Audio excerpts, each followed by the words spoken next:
Imagine waking up on Christmas morning in 1989, not to presents or celebration, but to the sound of gunfire. You step outside and see chaos in the streets, angry crowds chanting, soldiers turning against their own leader. Now picture being Nicolae Ceaușescu, the dictator who once ruled Romania with absolute power, suddenly abandoned, captured, and put on trial in front of cameras. What would you say knowing your execution was only minutes away? Romania's dictator for life. In 1965, Nicolae Ceaușescu became the leader of communist Romania.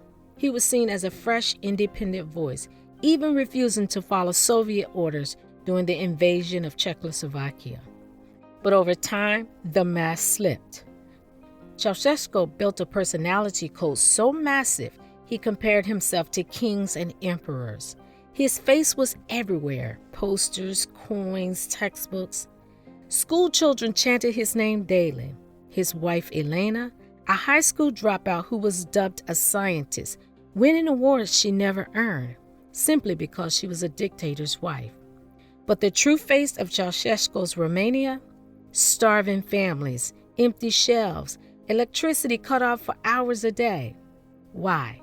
Because he had a dream to pay off Romania's foreign debt, so he exported nearly all of the country's food and fuel, leaving his people freezing and hungry while he built palaces for himself.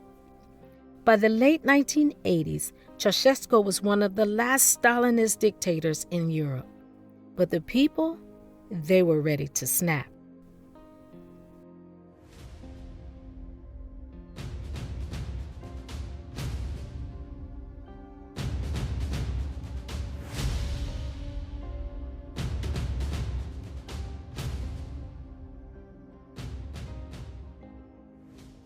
The spark that lit the fuse. On December 16, 1989, in the city of Timișoara, protests broke out over the planned arrest of a Hungarian pastor. At first, it seemed like another crackdown, a few students, a few banners, and the usual beatings. But this time, something was different. Instead of scattering, the crowds grew, and they fought back. On December 21st, Ceausescu made a now infamous public speech in Bucharest, thinking he could calm the nation. The camera was rolling, the crowd was packed, and then they booed. Live on TV, the unthinkable happened. The spell was broken. His own people were rejecting him out loud, without fear.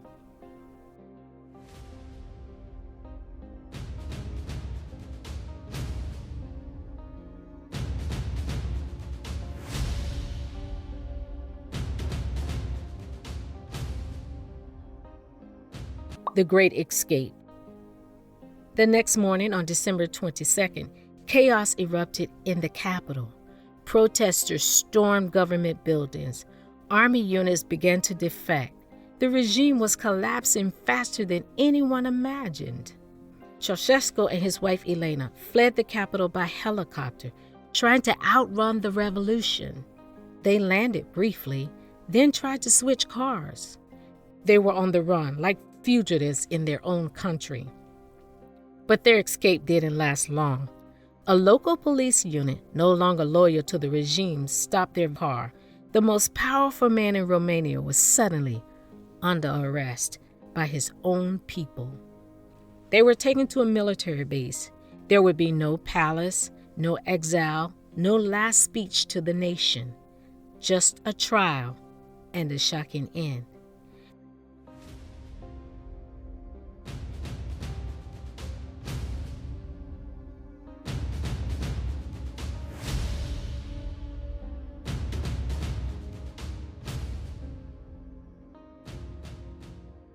The trial that lasted less than an hour.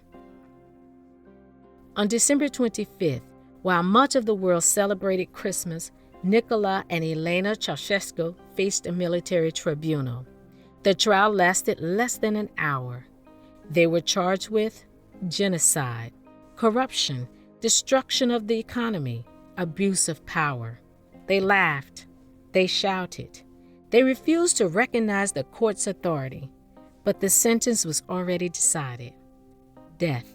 They were led outside, still yelling, still defiant. Then in a small courtyard, without ceremony, they were executed by a firing squad of paratroopers.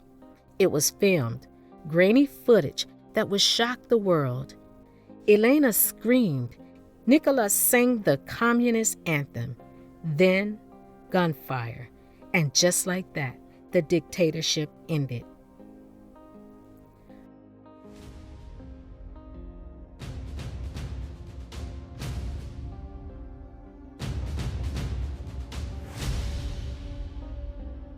What Romania lost and gained. The Romanian Revolution was the only violent overthrow in Eastern Europe's 1989 revolutions. Every other communist regime, from East Germany to Czechoslovakia, fell without executions. So why was Romania so different? Because Ceausescu didn't just abuse power, he starved his people, tortured dissidents, and built his empire on fear. He was not a symbol of a system, he was the system. And when that system cracked, it collapsed violently. Today, Romania is a democracy, but the scars remain. In the memories of those who lived under constant surveillance, in the families who lost loved ones, and in the silence of that Christmas morning when the bullets finally ended a nightmare.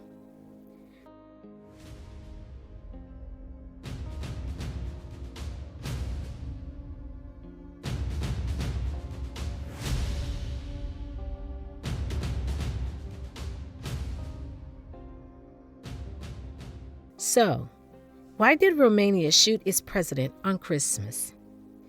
Because when fear ruled for decades, justice came all at once. Because when no one is allowed to speak for 25 years, they screamed when they finally can. And because sometimes even the most tightly controlled regimes can fall in a matter of days if the people rise up at the right moment. But here's the real question.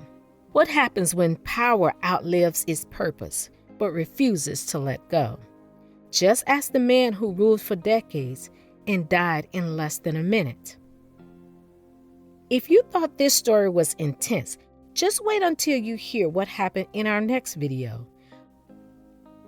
Unusual tactics used by the Roman army. Another moment in history where power, fear, and betrayal collided in ways the world wasn't ready for.